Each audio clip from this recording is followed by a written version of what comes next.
नमस्कार, आचार्य के इस ऑनलाइन प्लेटफॉर्म पे आप सभी का स्वागत है। मैं हूं विवेक त्रिपाठी और जैसा कि आप सभी जानते हैं, यहां पर हम यूजीसी नेट जेआरएफ की जो परीक्षा होती है, आप सबको भी पता है कि हम जब भी पीएचडी में एडमिशन लेने जाते हैं तो उससे पहले या कहीं भी किसी भी कॉलेज में डिग्री कॉलेज के प्रोफेसर या असिस्टेंट प्रोफेसर बनने जाते हैं तो उसकी जो मिनिमम एलिजिबिलिटी होती है वो होती है क्या, नेट यानी कि नेशनल एलिजिबिलिटी टेस्ट की परीक्षा पास करनी होती है। तो उसी के रिकॉर्डिंग जो हमारा सेकंड पेपर है यानी कि हिंदी साहित्य है, उससे रिलेटेड हम आज ये डेमो रिकॉर्ड कर रहे हैं।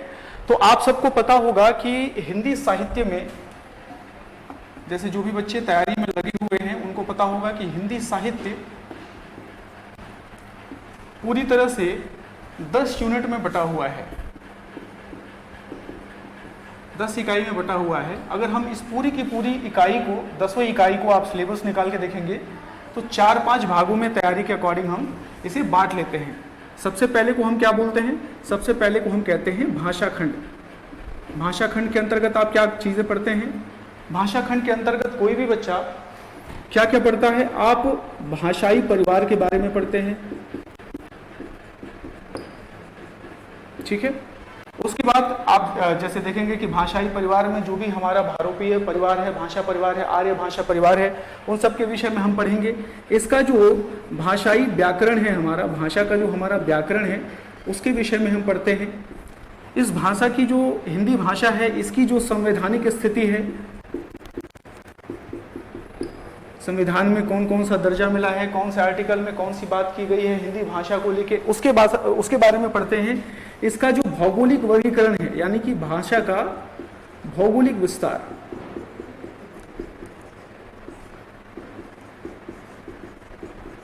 इसके बारे में पढ़ते हैं। यानी कि इसमें आप देखेंगे कि जितनी भी, आप सबको भी पता है कि हिंदी भाषा को 5 भाषाओं में और 18 बोलियों में, 17-18 बोलियों में बांटा गया है। तो आप उन सब के विषय में इसमें आप पढ़ेंगे। तो ये पूरा का पूरा जो हमारा यूनिट 1 है, ये किससे रिलेटेड है? हिंदी भाषा और उसके विकास से। तो हम ऐसे कह सकते हैं कि हमारा जो इकाई 1 है वो किससे संबंधित है? भाषा खंड में चला आता है। अब यहीं पर आप दूसरे को देखेंगे तो दूसरे को हम कहते हैं हमारा साहित्य इतिहास या साहित्य इतिहास तथा काव्य खंड। अब इसके अंतर्गत हम कौन कौन सी चीजें पढ़ते हैं? तो साहित्य इतिहास में हम साहित्य के, हिंदी साहित्य का जो हमारा इतिहास है उसको हम पढ़ते हैं। और उसके बाद काव्य खंड के अंतर्गत आप देखेंगे, सबसे पहली चीज हम इसमें पढ़ेंगे क्या? हमारे साहित्य का इतिहास जानेंगे कि उसके भीतर कौन कौन से लिखन पद्धतियां रही हैं, कौन कौन सी परंपराएं रही हैं, आप ये सब देखेंगे। इसके अंतर्गत फिर आप आदिकाल पढ़ेंगे, उसके बाद फिर आप भक्तिकाल पढ़ते हैं,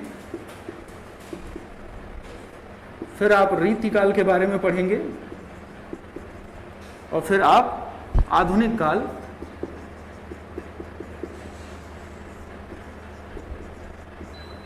इसमें छायावाद उत्तर युग तक,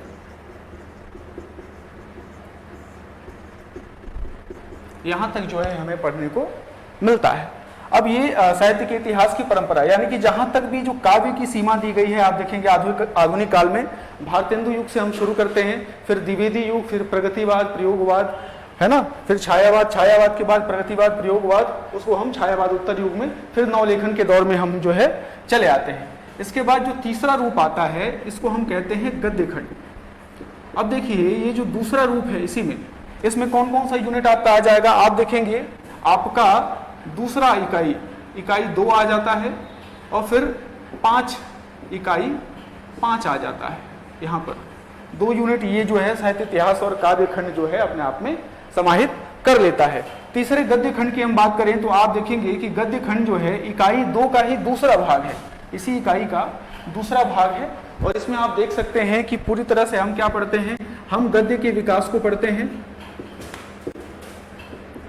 ठीक है।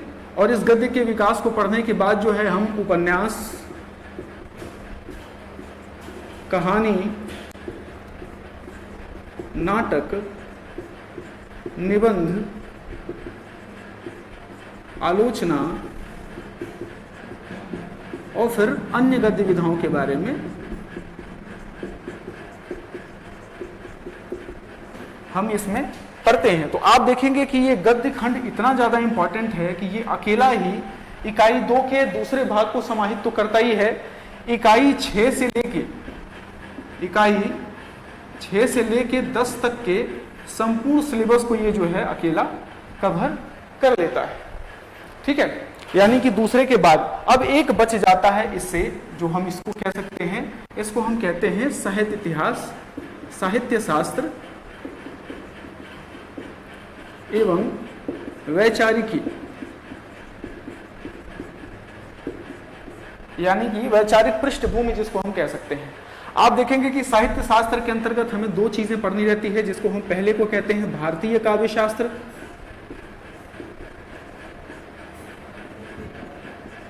और दूसरे को हम कहते हैं, दूसरे को हम क्या कहते हैं, दूसरे को हम कहते हैं पाश्चात्य काव्य शास्त्र।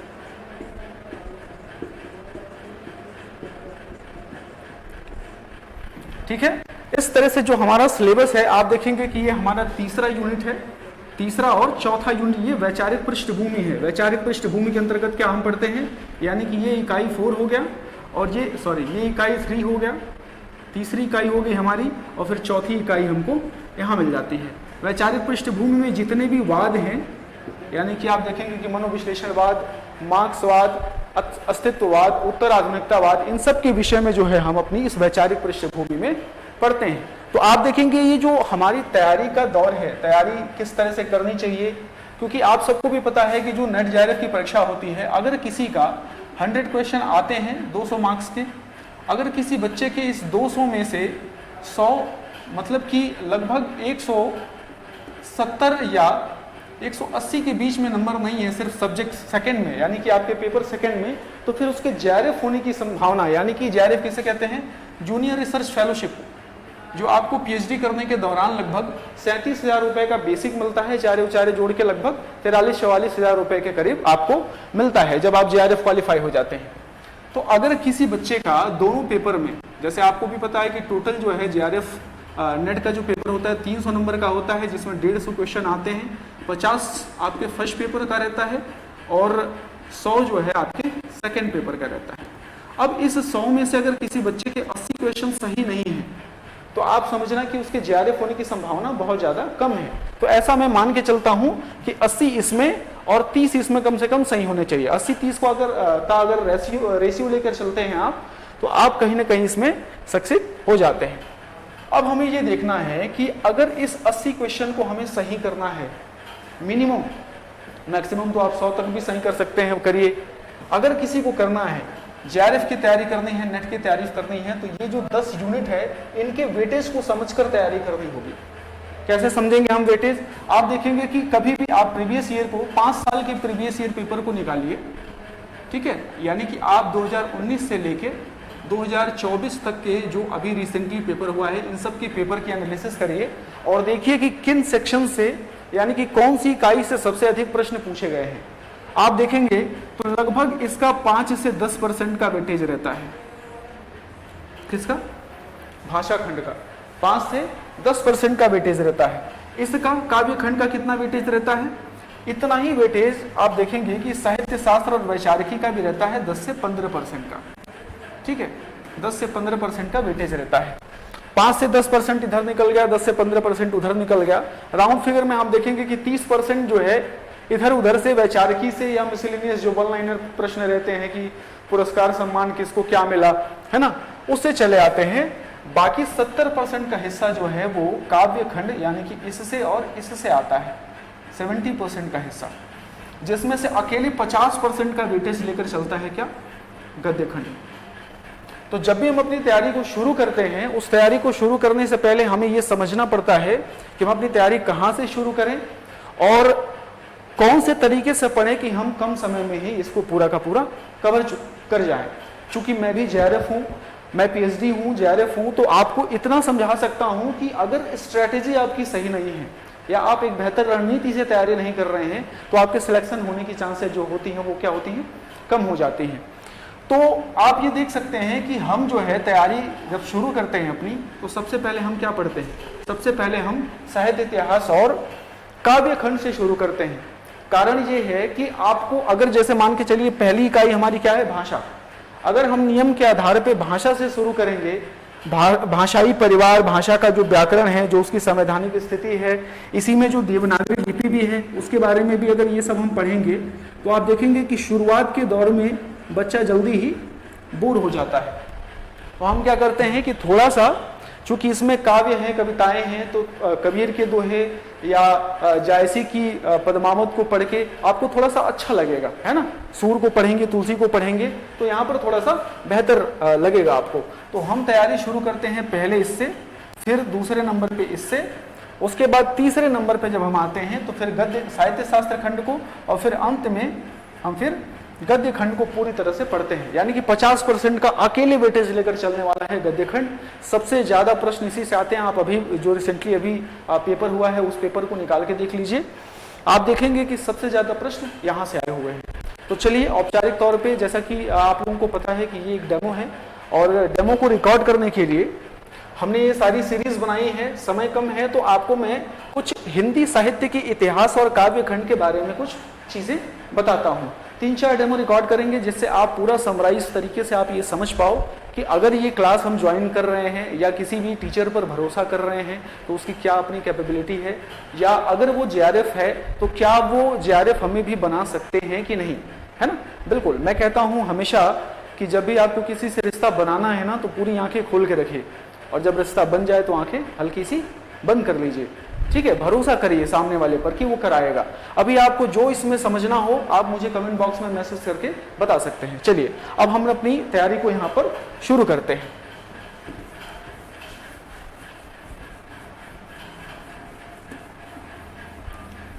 किसी भी बच्चे की तैयारी के दौरान उसको ये समझ आना चाहिए कि जो हमारा सिलेबस है, जो हमारा पाठ्यक्रम है, उसमें क्या है, कौन सी चीजें दी गई हैं, ठीक है। क्योंकि तैयारी के 2 रूप होते हैं। एक तो होता है जब आप कॉन्सेप्ट को समझते हैं, समझकर उत्तर देते हैं। इस बार वाला जो नेट का पेपर था आपको समझ में आता होगा कि वो ऐसा पेपर है कि यदि कोई बच्चा कॉन्सेप्ट को समझा नहीं है तो वो रट के उस एग्जाम को क्रैक नहीं कर पाएगा। हो सकता है नेट हो जाए, जेआरएफ तो बहुत मुश्किल है। और मैं बार बार कहता हूँ कि अगर आप पीएचडी आपको करनी है, एक्चुअल करनी है, अगर आप चाहते हैं कि एक बेहतर पीएचडी करें और पीएचडी के दौरान आपको किसी भी प्रकार की फाइनेंशियल प्रॉब्लम ना हो, पारिवारिक प्रेशर ना बने, तो आपको जेआरएफ क्वालिफाई करना ही चाहिए, है ना। आपका वेटेज सबसे ऊपर रहता है। तो आप देखिए कि पूरी तरह से जो हमारा हिंदी साहित्य का इतिहास है, हमारा दूसरा यूनिट है हिंदी साहित्य का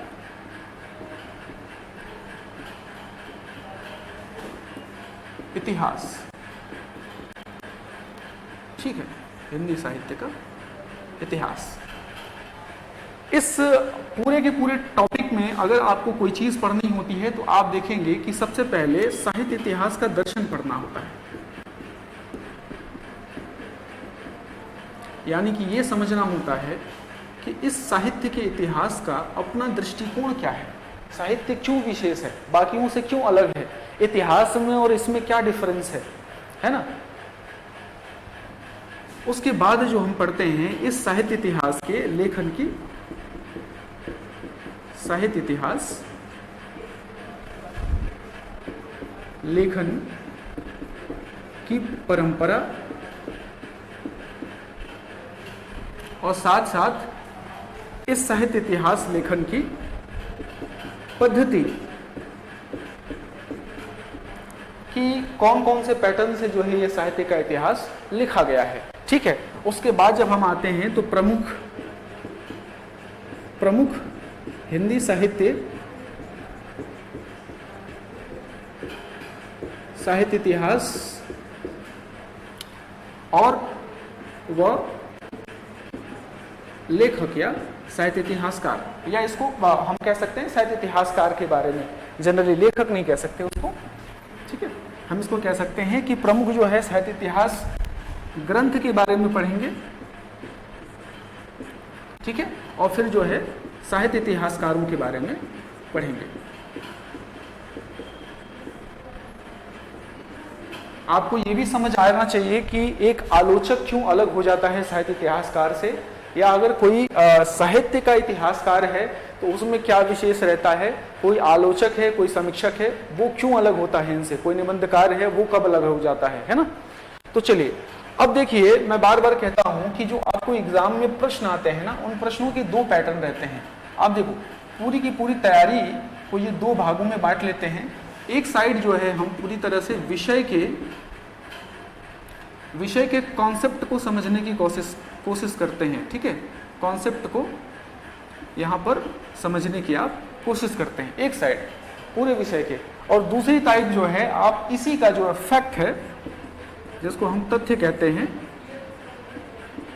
ये आपको रटने की प्रक्रिया करनी पड़ती है थोड़ी बहुत। जैसे कि मान लीजिए अगर आपसे पूछता है कि हिंदी साहित्य का पहला इतिहास जो गारसा दत्तासी ने लिखा था, उसका प्रकाशन वर्ष क्या है, तो ये प्रकाशन वर्ष आपको लगता है कि आपको पढ़ाया जाए तो आपको समझ याद रह जाएगा। तो आपको क्या करना पड़ता है कि कुछ फैक्ट जो होते हैं, कॉन्सेप्ट तो आपको यहाँ पर समझाया जाएगा, आपको क्लासेस में आपको कुछ नोट्स या कुछ बुकलेट भी प्रोवाइड करी जाएंगी, जिसकी वजह से आप ये जो फैक्ट है इनको आप समझ पाओ या उनको फिर थोड़ा सा रट भी पाओ। जरूरत पड़ती है रटने की कहीं ना कहीं, ठीक है। तो अपनी तैयारी को हम आगे बढ़ाते हैं और हम पहले समझते हैं साहित्य का इतिहास दर्शन क्या है पूरी तरह से।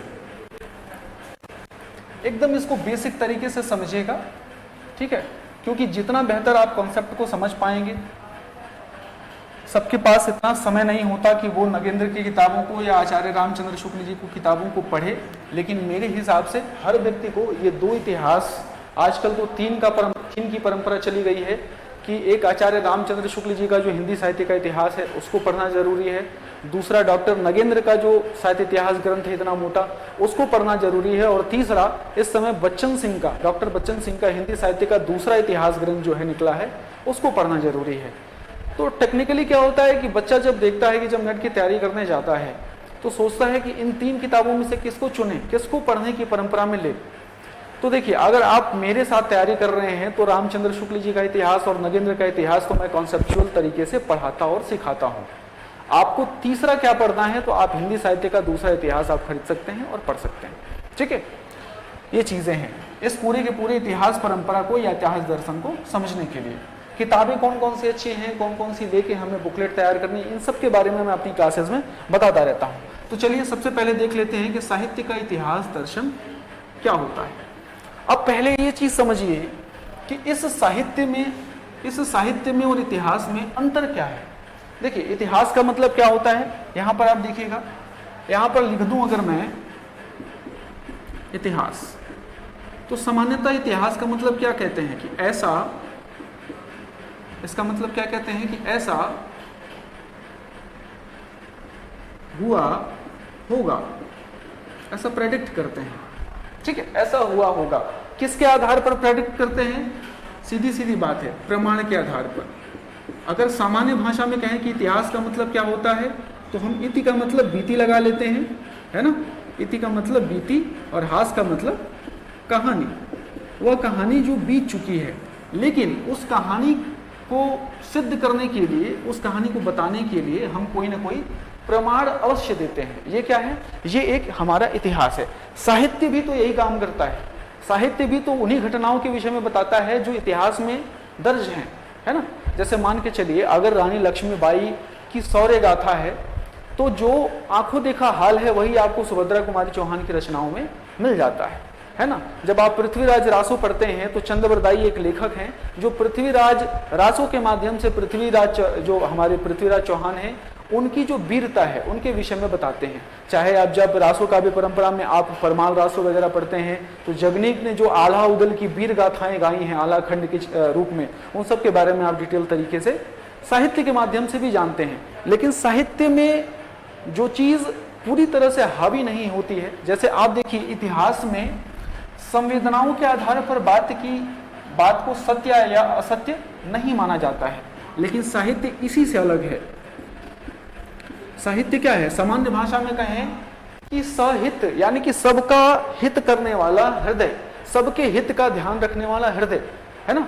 या ऐसा कह सकते हैं कि जैसे बालकृष्ण भट्ट ने भी क्या कहा है कि साहित्य जन समूह के हृदय का विकास है, ठीक है। जो हमारा जो जन समुदाय है उसका जो हृदय है उसी का विकसित रूप हमारे साहित्य में लिखित रूप में या मौखिक रूप में क्या है, संचित है। अब हम ये कह सकते हैं, या आचार्य रामचंद्र शुक्ल जी भी क्या कहते हैं कि जनता की चित्त में, जनता की जो चित्त है इसकी वृत्ति, चित्तवृत्ति में, चित्तवृत्ति का संचित प्रतिबिंब है क्या है साहित्य। जनता के चित्त में जो कुछ भी उपस्थित है, जो उसकी संवेदनाएं हैं, जो भी उसने जीवन जिया है ना, जो भी उसका आत्मानुभव है, वो सब कुछ विद्यमान है, और वही उसी का लिखित रूप जो है हम देश काल वातावरण से तालमेल बिठा के, उसकी जो राजनीतिक सांप्रदायिक स्थितियां हैं, जो परंपराएं हैं, उनसे तालमेल बिठा के जो है हम जब समाज के सामने प्रस्तुत करते हैं, तो वो जो होता है क्या हो जाता है, साहित्य हो जाता है। किसी ने इसी को जीवन का उद्गीत माना है काव्य के रूप में, अगर आप देखें, है ना। पहले के समय में आप देखेंगे कि ये जो काव्य शब्द है, ये पहले साहित्य के रूप में ही प्रस्तुत होता था, ठीक है। साहित्य के स्थान पर कौन सा शब्द था, काव्य था, है ना। और इसके दो रूप मिल जाया करते थे। एक को हम क्या कहते हैं, एक को हम कहते हैं दृश्य काव्य, और एक को हम कहते हैं श्रव्य काव्य, ठीक है। दृश्य काव्य में एकमात्र आता था नाटक, और श्रव्य काव्य में दो चीजें आती थी, एक को हम कहते थे पद्य और एक को हम कहते थे गद्य। इस समय जो काव्य की परंपरा है वो किसके लिए रूढ़ हो गई है, वो हो गई है केवल पद्य के लिए, ठीक है। और जो काव्य का नाम आजकल जो बदल गया है वो क्या हो गया है, साहित्य हो गया। इसीलिए देखिए हम काव्य शास्त्र को क्या लिखते हैं, जब भी हम काव्य शास्त्र लिखते हैं तो काव्य शास्त्र को आपके सिलेबस में क्या दिया हुआ है, इसी का नाम रखा है साहित्य शास्त्र, क्योंकि पता है कि अब काव्य के स्थान पर किस चीज का प्रयोग होता है, साहित्य शास्त्र नाम दे दिया है, साहित्य, ठीक है। तो इतनी चीज समझिएगा। साहित्य क्या है, इसमें क्या मैंने कहा ना कि इतिहास में हम प्रमाण का ध्यान रखते हैं और साहित्य में हम किसका ध्यान रखते हैं, संवेदना के साथ प्रमाण देते हैं। यानी कि संवेदना का वेटेज ज्यादा रहता है और प्रमाण का थोड़ा सा कम रहता है। ऐसा नहीं कि प्रमाण रहता नहीं है, प्रमाण को प्रस्तुत करने का काम ही साहित्यकार का है, जांचे परखे बताए लोगों को कि इसमें क्या बेहतर है। जैसे कि एक जो साहित्य इतिहासकार होता है, रामस्वरूप चतुर्वेदी जी की एक लाइन है कि एक साहित्य के इतिहासकार का काम क्या है, ठीक है। मान के चलिए कि जो साहित्य का इतिहासकार है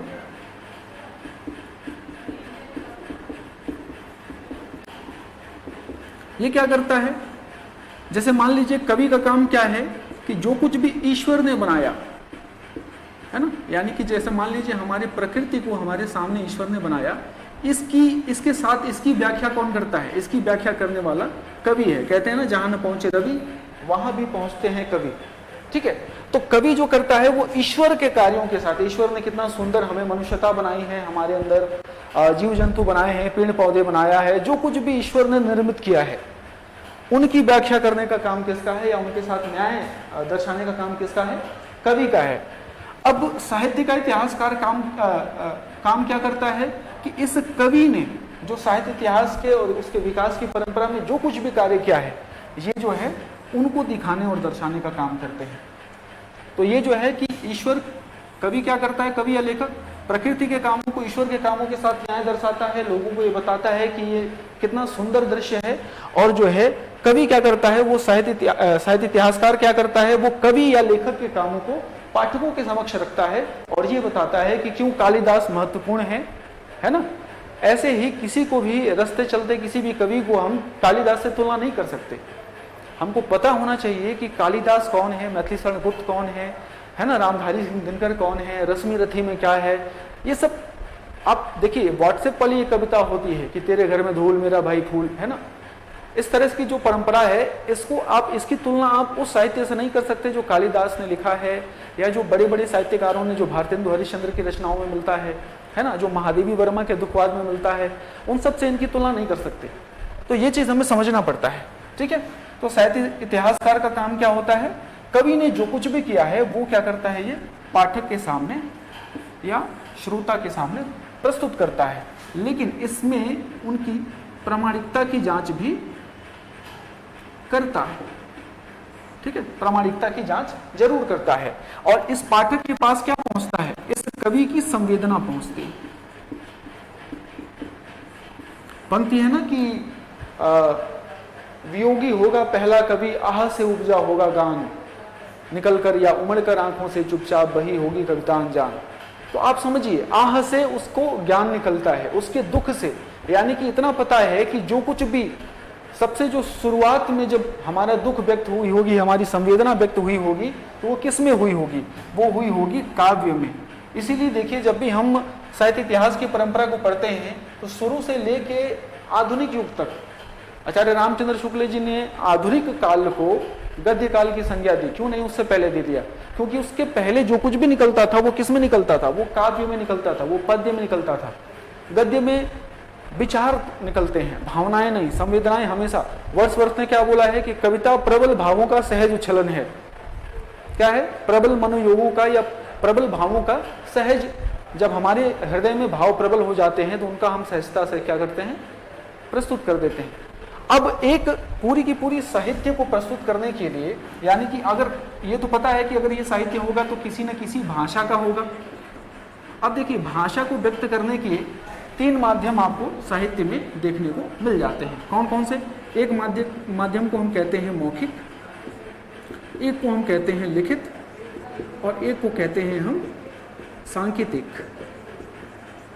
अब समझिए, मौखिक परंपरा में आपके साहित्य का मूल रूप विद्यमान है, जो बिल्कुल भी एकदम ऐसा रूप है जो लोक में बसता है, जो जनजीवन में, जो गांव ग्रामीण इलाकों में बसता है, जो परंपराओं में बसता है, जो हमारी संस्कृति को लेकर आता है, वो किस में है? मौखिक परंपरा में है। बाद में जब एक लिपि का निर्धारण हुआ, देवनागरी लिपि आई है ना, तो उसमें फिर हमने अपने साहित्य को लिखा। आपको भी पता है कि हमारी भाषा का जो परंपरा है वो वैदिक संस्कृत से लौकिक संस्कृत, फिर पाली, प्राकृत, अभ्रंश, अवहट्ट और हिंदी। तो ये जो क्रम है ये ऐसे पूरी तरह से आया हुआ है। ठीक है। सांकेतिक माध्यम आप देखेंगे कि आप जितने भी काव्य शास्त्र के अंतर्गत पढ़ेंगे, जैसे मान लीजिए आप प्रतीक और उपमाओं का प्रयोग देखेंगे तो संकेत के माध्यम से, जैसे बादल को हमने अपना दुख का प्रतीक बना लिया कि बादल किसी और के आंसू नहीं रो रहा है, हमारी आंसू रो रहा है ना। तो कहीं ना कहीं हम जो है उस संकेत को अपने हृदय से, अपनी भावनाओं से जोड़ने का काम कर रहे हैं। तो इस तरह से हमारी जो परंपरा है वो समृद्ध होती है। ठीक है। तो इतना तो आपको समझ आया होगा कि साहित्य लेकर किसको चलता है? संवेदना को। और इतिहास किसको लेकर चलता है? प्रमाण को। जब ये दोनों मिल जाते हैं तो साहित्य के इतिहास या उसकी परंपरा को पढ़ने और समझने का काम कौन करता है? साहित्य इतिहासकार करता है। और साहित्य इतिहासकार का काम मूलतः क्या है? ईश्वर के कामों के साथ न्याय दिखाने का काम है कवि का। और कवि ने जो कुछ भी किया है साहित्य में, जो कुछ भी समृद्ध किया है हमारे साहित्य को, हमारी भाषा की संपदा को, उसकी संस्कृति को मजबूत बनाया है, संजो कर रखा है उसकी संस्कृति को, तो इस सब का श्रेय जो है पाठकों तक पहुंचाने का काम किसका करता है? साहित्य इतिहासकार का काम करता है ना। वो साहित्य इतिहासकार वो उस विकास परंपरा में उन चीजों का अध्ययन करेगा।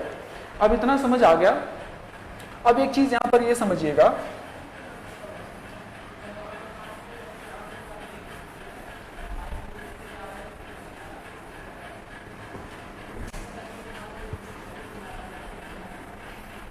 अब देखिए पूरी अगर दर्शन की बात करें, ठीक है, ये दर्शन अगर आपको समझना है तो इस दर्शन को समझने के लिए हमें ये जानना होगा कि दर्शन का मतलब होता क्या है।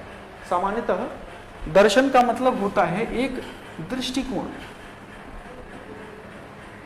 दृष्टि, यानी कि किसी भी चीज को या किसी भी वस्तु को, किसी भी व्यक्ति को, किसी भी समाज को, किसी भी संस्कृति को, किसी भी साहित्य को देखने का नजरिया क्या है। जैसे समझिएगा, सीधी बात है कि अगर एक मैं यहाँ पर बना दूं, अगर मान के चलिए कि एक यहाँ पर हाथी है, मान के चलिए ऐसा आप अज्यूम कर लीजिएगा कि ये हाथी है ना, और ये इसके कान हैं, ठीक है, ये इसका आँख है और ये यहाँ पर इसके दांत निकले हुए हैं। अब ये समझिएगा, अब जैसे मान लीजिए अगर कोई इस पर अंधा बैठा हो, कोई यहाँ पर एक अंधा खड़ा हो, कोई इनके पैर के पास एक अंधा खड़ा हो, कोई इनकी पूंछ के पास एक अंधा खड़ा हो, कोई इस पर बैठा हुआ अंधा हो, तो आप समझिए ऐसे ही हमारे साहित्य इतिहासकार हैं या पाठक हैं या श्रोता है। ये क्या है? ये हाथी किसका है? ये हाथी हमारे साहित्य की संपदा का है, साहित्य की परंपरा का है। तो आप इतनी चीजें समझिएगा कि ये पूरी परंपरा को समझने के लिए ये एक दृष्टिकोण, 2 दृष्टिकोण, 3 दृष्टिकोण। अब जैसे मान लीजिए ये हाथी है, अगर इस दृष्टिकोण को समझना है साहित्य के, तो आप समझिए जो सूंड पर बैठा है वो एक क्या बोलेगा, उससे आप पूछो कि हाथी कैसी होती है, तो वो बोलेगा कि एक पाइप जैसी होती है। तो ये एक दृष्टिकोण अपना रख रहा है। वैसे ही साहित्य के किसी एक पक्ष को देखने वाला क्या करता है, एक दृष्टिकोण रखता है। ऐसे ही जब हम अलग अलग दृष्टिकोण को एक साथ समृद्ध रूप से मिला के पढ़ते हैं तो इसी को हम क्या कहते हैं, यही हमारा साहित्य इतिहास का दर्शन कहलाता है ना। तो उम्मीद करता हूं कि ये छोटा सा डेमो आपको समझ आया होगा और साहित्य इतिहास की जो परंपरा है, साहित्य इतिहास में जो अंतर है वो आपको समझ में आया होगा। अगली क्लास में हम लेखन पद्धतियों के बारे में और जो उसके कौन कौन से साहित्य इतिहास लिखा गया उन सब के बारे में हम डिस्कस करेंगे। मिलते हैं अगले क्लास में। नमस्कार।